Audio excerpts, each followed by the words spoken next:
제2장.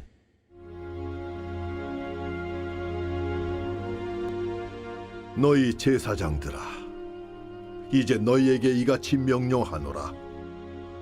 만군의 여호와가 이르노라. 너희가 만일 듣지 아니하며 마음에 두지 아니하여 내 이름을 영화롭게 하지 아니하면 내가 너희에게 저주를 내려 너희의 복을 저주하리라. 내가 이미 저주했나니 이는 너희가 그것을 마음에 두지 아니하였음이라. 보라, 내가 너희의 자손을 꾸짖을 것이요 똥 곧 너희 절기의 희생의 똥을 너희 얼굴에 바를 것이라.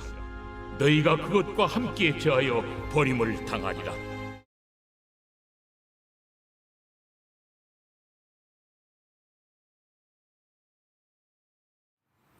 할렐루야.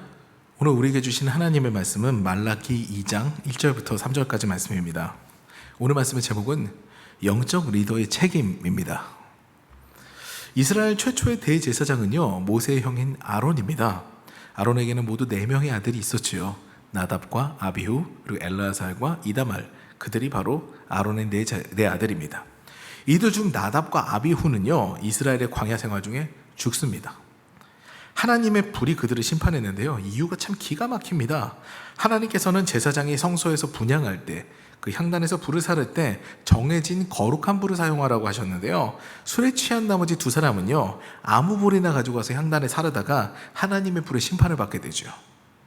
여기서 리더의 책임이 등장합니다. 영적 리더인 제사장 그룹은요, 늘 경계하며 하나님의 명령하신 것을 그대로 지켜 행해야 되는 거죠.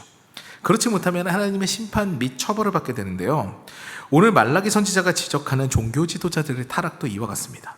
그들이 제사장 책무를 하지 않은 것은 아니에요.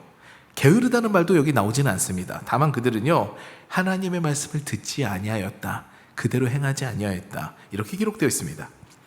이것은 말라기 2장 8절에 자세하게 기록되어 있는데요, 많은 사람들이 율법을 거스르게 만들 정도로 이들의 삶은요, 하나님의 종들과 거리가 있었습니다.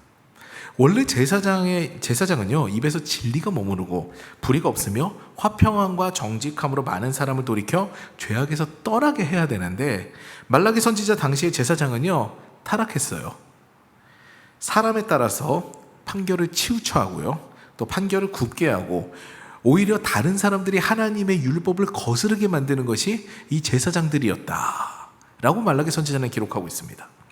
이는요, 나답과 아비후와 같이 그들이 자신들만의 기준, 자신들의 판단으로 인한 신앙을 고수했다는 거예요. 나답과 아비후를 한번 생각해 보세요. 에이, 거룩한 불 꼭 그걸로 해야 되나? 이 불로 해도 되지.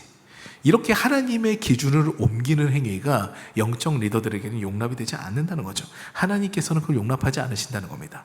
이른바 이것을 무엇이라고 하느냐? 내가 복음이라고 합니다. 내가 판단하고 내가 하나님의 기준을 정한다. 이건 굉장히 교만한 행동이죠. 이게 신앙생활에서는 참 경계해야 되는 부분이에요. 하나님께서 주신 율법은요, 자의적 해석을 가미할 수 있는 부분이 아닙니다. 특히 삶의 방식, 그리고 신앙생활에 관한 하나님의 법도는요, 타협의 대상이 아니에요. 순종의 대상입니다.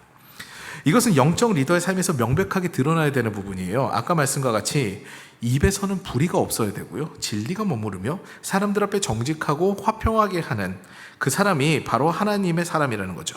그 영적 리더의 삶을 통해서요, 많은 이들이 죄악에서부터 떠나게 되는 것이 그 영적 리더가 하나님의 사람이다 라는 증거가 된다는 겁니다.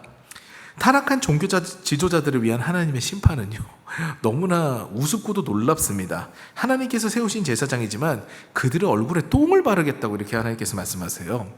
절기의 희생의 똥은요, 내장과 함께 진 밖에서 불사르는 것입니다. 이것을 제사장의 얼굴에 바르시겠다는 것은요, 하나님의 무서운 선언이에요. 너는 내 백성이 아니고 넌 내 종이 아니다. 나는 너를 보낸 적이 없다.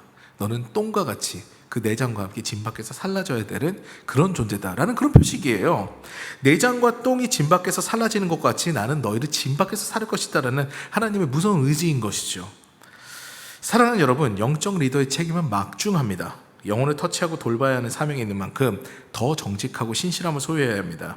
그리고 사람을 살리는 사역에 매진해야 되는 것이죠. 이득을 위해서 판결을 굽게 하고 사람에 따라 기준이 바뀌는 리더는요, 하나님께서 미워하십니다. 그들로 인해 실족하는 사람이 생기기 때문이에요. 우리 역시 영적 리더가 된다면요, 하나님의 율법을 잘 지키며 경건의 삶을 추구해야 되고요. 또한 나 자신이 영적 공동체의 일원이라면요, 그 영적 리더를 위한, 그들이 신실하게 하나님을 만나는 것들을 항상 간구해야 되는 이 기도를 쉬지 말아야 될 것입니다. 늘 하나님의 뜻을 잘 섬기는 영적 리더를 만나고 또한 그런 영적 리더가 되는 더사랑 가족 여러분 되시기를 바랍니다.